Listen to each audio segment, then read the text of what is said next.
इकाई की बात करें जिसे हम अच्छे से समझना चाहें, वो है बॉयलर। ये इसका मुख्य इकाई है।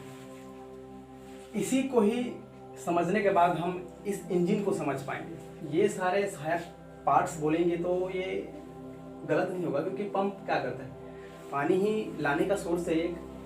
ये कूलिंग टावर जिसे हम बोलते हैं, दो टाइप का कूलिंग टावर होता है। एक अगर हम बोले तो भारतीय कूलिंग टावर बोले, अपना जो स्वयं का बनाया तो गलत नहीं होगा। एक चाइनीज अगर बोले तो भी गलत नहीं होगा, क्योंकि ये एक प्रकार का पावर प्लांट होता है जिससे हम बाहर से मटेरियल, रॉ मटेरियल खरीद कर ले आते हैं और असेंबल कर लेते हैं अपने। और एक पावर प्लांट होता है जिसको हम खुद अपने हाथों से सारे चीज़ का डिज़ाइन करते हैं और सारे पार्ट्स बनाते हैं, उसके बाद असेंबल करते हैं। उसमें कूलिंग टावर आप देखे होंगे कुछ इस तरीके से, बड़ा चिमनी के आकार में ऐसा होता है। ये अपने यहाँ का है, ये कंक्रीट से बनाया जाता है पूरा पूरा।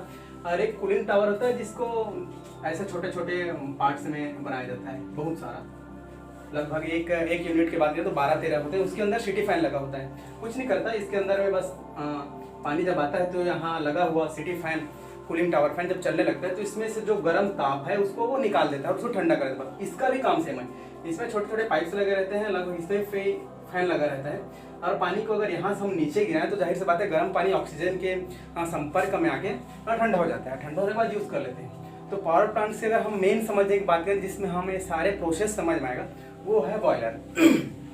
बॉयलर भी एक प्रकार यही एक मेन इंजन है।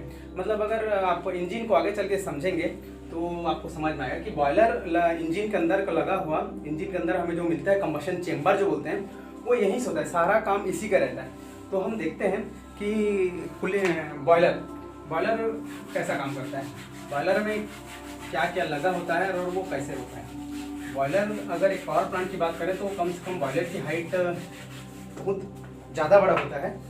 ज़्यादा बड़ा कहने से लगभग 65-70 मीटर आसपास हम एक मानकर चलते हैं, लगभग लेकर, क्योंकि एकदम एक्यूरेट नाप के तो मैंने भी नहीं रखा है, बट बहुत बड़ा होता है वो, बिल्डिंग का आकार का। तो एक बड़ा सा अगर बॉयलर की बात करें तो इस आकार का हम उसे मान लेते हैं। इसमें काफ़ी सारे पाइप्स लगे होते हैं एक जगह, बहुत सारे, जिसमें पानी चलता रहता है। पानी को खड़ा करके हम नहीं रख सकते, क्योंकि आप जानते हैं अगर पानी इसमें खड़ा रहेगा तो बॉयल हो जाएगा, बॉयल होने के बाद फट सकता है। वो पानी इसमें चलता रहता है थोड़ी धीरे धीरे, क्योंकि हम किसी भी चीज़ को, जैसे कि हम पानी की ही बात कर लेते हैं, पानी को अगर किसी पात्र में गर्म करते हैं तो वो अगर उसको ज़रूरत से ज़्यादा ताप मिल जाता है तो वो एक टाइम ऐसा होता है कि उबलने लगता है। तो इसीलिए अगर उसको हम ना उबलने दें तो इसके लिए हम उसमें चम्मच चलाते रहते हैं। अगर उसमें हम चम्मच चला रहे हैं, जैसे चाय बना रहे हैं उसमें चम्मच चला रहे हैं तो वो उफरेगा नहीं, लेकिन अगर उसमें हम चम्मच चलाना बंद कर दें तो उफन के गिर जाएगा। तो यही कारण रहता है कि पाइप में किसी भी मतलब पानी को हम इसमें खड़ा करके नहीं रख सकते, इसको थोड़े थोड़े चलाते रहते हैं, पंप के दौरान चलते रहते हैं, गर्म होता रहता है। गर्म किससे होता है, इसके अंदर ऑलरेडी एक इंजन के तरह इसको डिज़ाइन किया जाता है। इसमें भी पहले इसको स्टार्ट करने के लिए इसमें डीजल दिया जाता है, जिसको हम एलडीओ कहते हैं, लाइट डीजल ऑयल। ठीक है, ये लाइट डीजल ऑयल हम इसमें तब तक देते रहते हैं जब तक कि इसका तापमान 500 अंश सेल्सियस तक नहीं हो जाता। 500 अंश सेल्सियस के बाद ही इसमें कोयला दिया जाता है। तो ये डीजल जलाता कौन है, डीजल जब देते हैं एक बड़ा से नोजल से, वो उसके नीचे पे एक इग्नाइटर लगा रहता है। जैसे कि बाइक्स वगैरह में आप देखे होंगे स्पार्क लगा रहता है जो करंट देता रहता है, तो ये इग्नाइटर लगा रहता है बड़ा सा, ये करंट देता रहता है, इसमें डीजल गिरता रहता है। अब डीजल जब आग के संपर्क में आएगा, जाहिर सी बात है आग लगेगा ही, आग लग जाता है। ऐसी 4 यूनिट 5-6 यूनिट जितने भी हो गए अलग अलग डिजाइन के हिसाब से दिए रहते हैं, और इसमें डीजल देता रहता है, ये जलाता रहता है, ये जलता रहता है। अब खाली डीजल और खाली इग्नाइटर से नहीं जलेगा, इसको जलने के लिए ऑक्सीजन भी चाहिए, और ऊपर से यहाँ जल रहा है उसको बाहर जाने के लिए एक और सोर्स चाहिए। तो इसी में हम लोग फैन लगाए रहते हैं, पावर प्लांट में बड़ा बड़ा फैन लगा रहता है। कार की बात करें, कार वगैरह के इंजन जब हम अगर आगे चले कार्नोट इंजन देंगे तो उसमें वाल्व लगा रहता है, लेकिन यहाँ पे हम इसमें PAID और FD ऐसा फैन इस्तेमाल करते हैं। Primary air, PA primary air, ये यहाँ से एक समझिए, ये यहाँ पे फैन लगा के हवा अंदर देते हैं, यहाँ ऑक्सीजन रहता है, तो ये यहाँ से डीजल देते हैं, यहाँ से जब इग्नाइट करते हैं, करंट देते हैं, तो यहाँ आग लग जाती है। सेम प्रोसेस 3-4 जगह पे यहाँ पे हर कोने पे लगाया जाता है, बड़ा सा बिल्डिंग के उसमें काफ़ी सारा प्रेशर से इसको अंदर डाला जाता है ताकि यहाँ आग लग जाए। अब जब आग लग गया यहाँ पे तो जाहिर सी बात ये यहाँ का जो एक्स्ट्रा बच रहा है ताप हमेशा तो उतना गर्म नहीं रहेगा, मतलब हमेशा ये सब चीज़ यहाँ पे डीजल जल रहा है तो डीजल का भी कुछ ना कुछ अशुद्धियाँ मिलेगी हमें, जैसे कि बाइक्स वगैरह में कार हम साइलेंसर यूज़ करते हैं, वैसे ही यहाँ पे एक और फैन लगा रहता है जो इसको खींच के वापस फेंक देता है जहाँ एक्स्ट्रा बचता है उसको।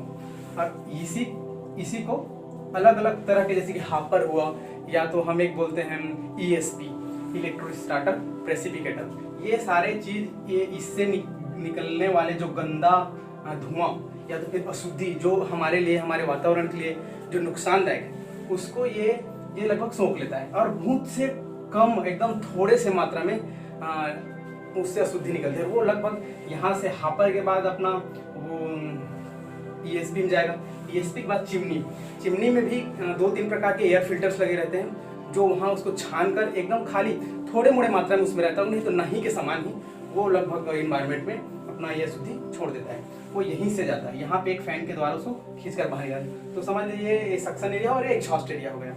उसके बाद जब ये 500 डिग्री सेल्सियस तक गर्म हो जाता है तो ये डीजल देना बंद कर देता है। यहाँ पे डीजल इसलिए देना बंद कर देते हैं क्योंकि हम लगातार इसमें डीजल नहीं दे सकते। अगर लगातार डीजल देंगे तो हमारा महंगा पड़ेगा हमें, ना ही हम इसमें लगातार डीजल नहीं दे सकते, महंगा होगा। ये इसी कारण रहता है कि इसको छोड़कर हम उसमें कोयला डाल देते हैं। कोयला थोड़ा सस्ता होता है। कोयला के लिए भी अलग से एक बड़ा सा यूनिट लगाया जाता है, कोल मिल बोलते हैं जिसको।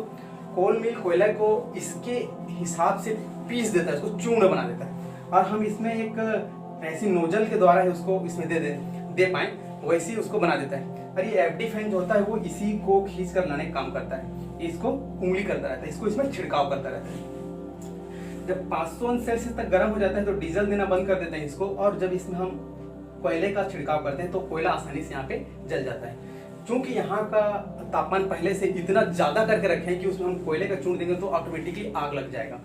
अब बस फिर इसी के कारण यहाँ पे फिर कंटिन्यूटी कर देते हैं। ये तब की प्रोसेस जब इसको चालू किया जाता है। हमेशा इसमें डीजल नहीं लगता, एक बार स्टार्ट करने के लिए डीजल लगता है, बाद में इसको हम कोयले से कंटिन्यू करते हैं। बस यहीं पे जब हम आग लगाते रहते हैं तो जाहिर सी बात है आपको पता होगा कि अगर आग की बात करें तो आग का जहाँ जल रहा है, जो ज्वाला होता है, वहाँ से ज़्यादा टेम्परेचर हमें उसके ताप से मिलता है जो उड़ता रहता है एकदम ऊपर, जिसको हम फ्लू गैस कहते हैं। ये फ्लू गैस ही सबसे ज़्यादा गर्म रहता है। जैसे कि हम पानी को गर्म पानी को हाथ छूएंगे ज़्यादा दिक्कत नहीं हुई, लेकिन गर्म पानी के जो भाप है अगर उस भाप को हाथ से छुए तो हमारा हाथ ज़्यादा जल जाता है।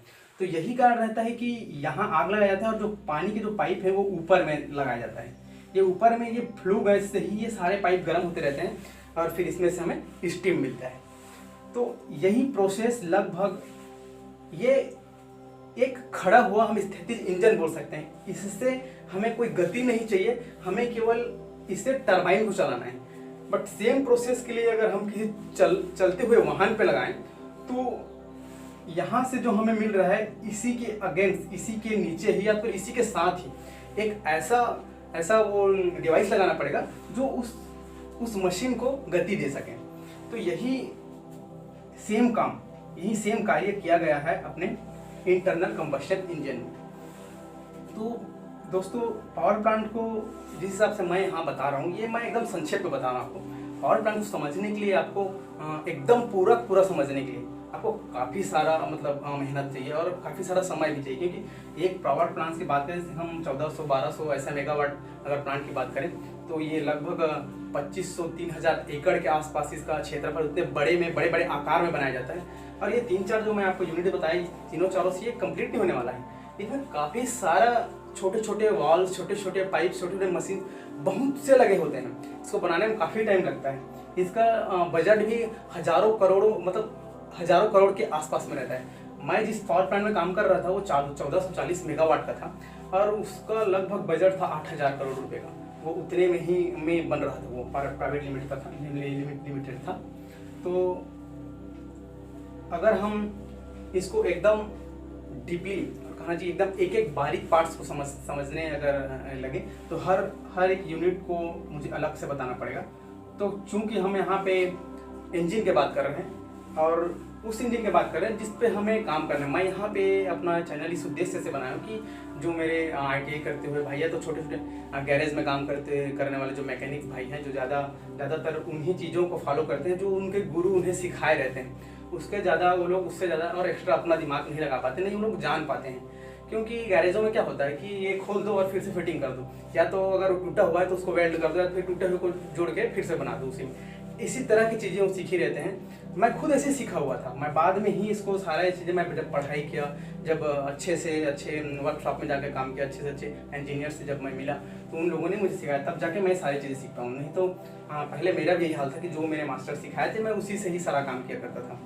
तो आइए दोस्तों, अगर इससे भी कुछ ज़्यादा या तो इससे भी कुछ और अच्छा एक्स्ट्रा कुछ चाहिए आपको तो आप मुझसे पूछ सकते हैं। अगर मैं बिल्कुल श्योर हूँ कि मैं मतलब ज़्यादा अच्छे से इसको मैं आपको नहीं बता पाऊँ, लेकिन हमारा जो मेन उद्देश्य है वो कार्नोट चक्र है। रैकिंग चक्र मैं आपको इसलिए बताया हूँ कि इससे एक आइडिया मिल जाता है, और चूँकि इसी से पहली बार इंजन बनाया गया है, इसको बाद में सुधारने के बाद वो अपना कार्नोट चक्र और उसको कार में डाल के या तो बाइक्स में डाल के या तो ट्रक या तो बसेस में डाल के ये इंजन बनाया गया था। इसीलिए पहले इसको समझना जरूरी है। इसी को ही हम जो इतना बड़ा आकार का है उसको छोटे आकार कैसे बना पाएँ, मैं आगे चल कर आपको बताऊंगा कि इंजन किस सिद्धांत पर काम करता है, उससे हमें क्या मिलता क्या है, हम क्या देते हैं उसको, और इंजन का डेफिनेशन। धन्यवाद दोस्तों इतना लंबा सुनने के लिए मुझे। और अगर आपको मेरा ये वीडियो पसंद आ रहा है तो आप मुझे लाइक कीजिए, कमेंट कीजिए और चैनल सब्सक्राइब कीजिए।